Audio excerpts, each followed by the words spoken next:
Hello everyone, Verse here, bringing you another curated Switch review. Today we're going to be looking at the HMX Game 1989 linear Switch. These are designed by 80s Retro, and they are part of the retro camera film line from HMX. So these switches play on the current popular trend of retro modern. It tries to be nostalgic and invoke memories of the good old days of the mechanical keyboard scene. It does this with its subdued housing colors and the way the Switch feels. But what's really surprising is when HMX set out to create these switches with 80s retro, they decided to actually create new modes for them. So the entire line, the KD200, FJ400, and the Game 1989 are using this new mode. So with this new mode, HMX is actually addressing some tolerance issues that they had. Prior switches, they were a little loose fitting when mounted with a plate. Now they fit much tighter and has noticeably less switch wobble. And so with that, let's get into it.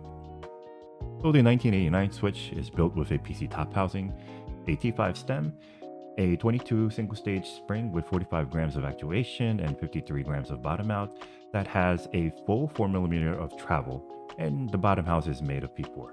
So the switches come factory pre-looped with a generous amount of 105 and 205G zeros on the leaf stem and bottom housing rails. HMX seems to have changed up their lubing process a bit with these switches because they're a bit more heavily lubed than your typical HMX switches. But they have the same HMX smoothness, and the extra lube doesn't make it any mushy or muted at all.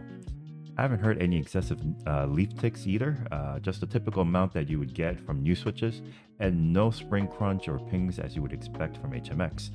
The switch does come with your typical HMX tightness on the stems, and I haven't noticed any stem wobbles either. So compared to typical HMX switches, the 1989 switches are a bit more lower volume and deeper sounding. Here are some comparison sound tests with other switches.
And now here is the sound test.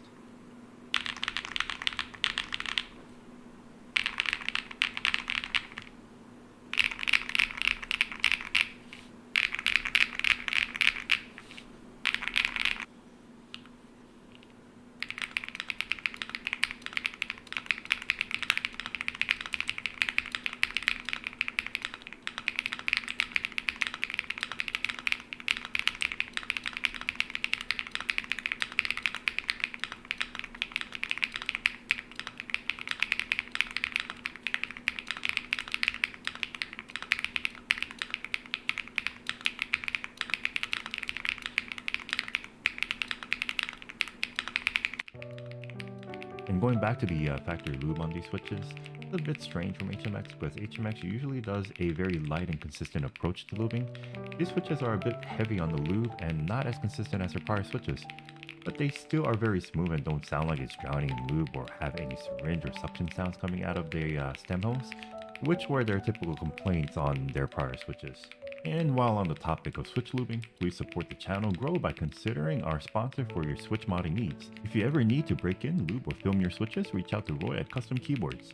He uses the Teja method of switch lubing and makes sure your switches are smooth as possible. I've gotten several of my switches modded by Roy, and I highly recommend them. And don't forget to use our code CURATED for a 5% discount.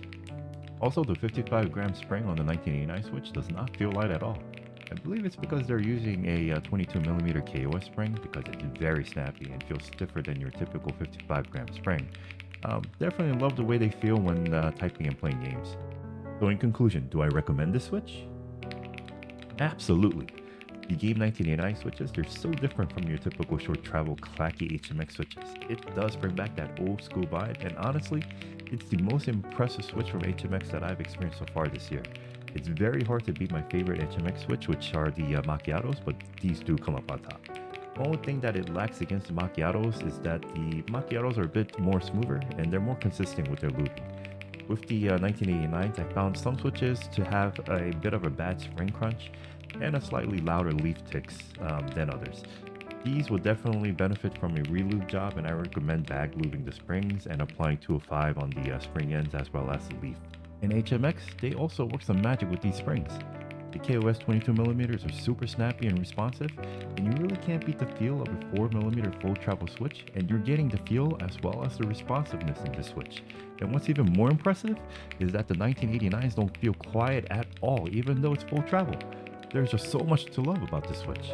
And at 35 cents a switch, they're a bargain. They're so good that I dropped them in any of my endgame boards. I'm really looking forward to trying them out on a few of my upcoming builds.